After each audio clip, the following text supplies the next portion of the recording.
Welcome to STV. నా పేరు శ్రావ్య. Bulletin updates చూద్దాం. ఎస్పేట సజ్జాదా హఫీజ్ పాషా బోర్డుకు వ్యతిరేకంగా 32 కేసులు వేశారని అన్నారు. సజ్జాదా పనులు సరిగ్గా చేయడం లేదని అతనికి నోటీసులు ఇచ్చామని పేర్కొన్నారు. గతంలోనే అతనిని మతవల్లిగా తొలగించామని తెలిపారు. పవన్ కళ్యాణ్ ఆలోచనే తమ ఆలోచన కూడా అని వివరించారు. ఎంక్వైరీ పూర్తి కాకుండా చర్యలు బహిర్గతం చేయలేమని, పూర్తయ్యాక అతని మీద ఖచ్చితంగా చర్యలు తీసుకుంటామని అన్నారు.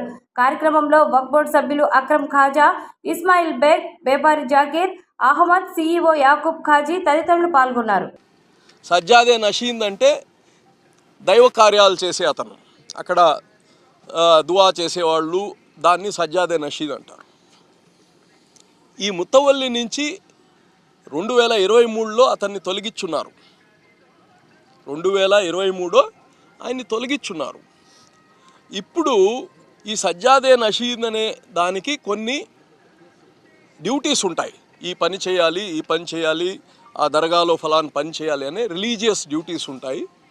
ఆ డ్యూటీస్ చెయ్యట్లేదు అని వక్ఫ్ బోర్డు వాళ్ళకి సమన్స్ ఇచ్చారు.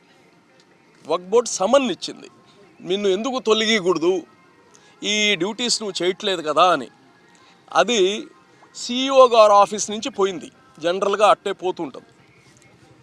తను ఎంక్వైరీకి రావాల్సింది ఒక 2 సార్లు రాలేదు. 3వసారి కోర్టు నుంచి ఒక నోటీస్ పంపించారు. ఏమని? సిఇఓ కాదు కాంపిటెంట్ అథారిటీ, నాకు పిలవడానికి బోర్డు పిలవాలి అని చెప్పి. అయితే ఈ మధ్యలో ఏంటంటే, అక్కడ ఉండే కొంతమంది స్థానికులు ఈ ఎంక్వైరీకి పిలవడానికి నోటీస్ ఇస్తేనే అతనికి మళ్ళా పదవులు ఇచ్చేస్తున్నాము అనే ఒక అపోహతో పవన్ కళ్యాణ్ గారి ఆఫీస్కి కొంతమంది చెప్పడం జరిగింది.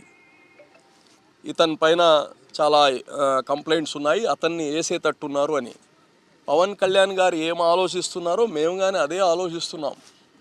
కానీ ఎంక్వైరీకి ముందు మేము బోర్డుగా చెప్పడానికి లేదు జడ్జిమెంటు.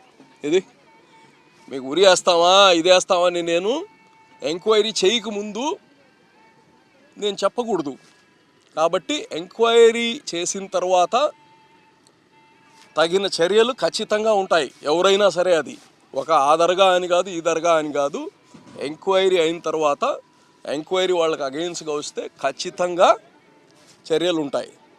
ఎవరిని కానీ, ఎవరైతే వాళ్ళు చేయాల్సిన ధర్మకర్త పనులు ఏదైతే ఉన్నాయో అవి చేయనప్పుడు, అక్కడ చూసుకోవాల్సిన బాధ్యతలు సరిగ్గా చూసుకున్నప్పుడు ఎవరిని కానీ తీసేస్తాము.